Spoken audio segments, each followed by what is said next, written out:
Hello everyone, আমরা রান্না করব পাবদা মাছের তেলে কষা।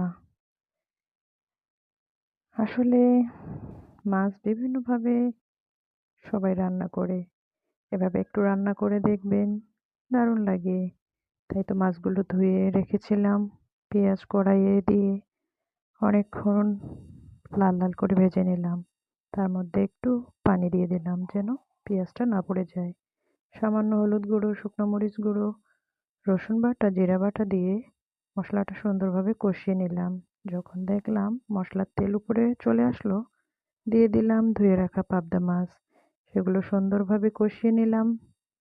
ব্যাস, দিয়ে দিলাম পানি। কেটে রাখা কাঁচামরিচগুলো দিয়ে ঢেকে দিলাম। তারপর দেখলাম কিছুক্ষণ পরে ঢাকনা তুলে পানি শুকিয়ে এসেছে, তেল উপরে চলে এসেছে। হয়ে গেল আমাদের পাবদা মাছের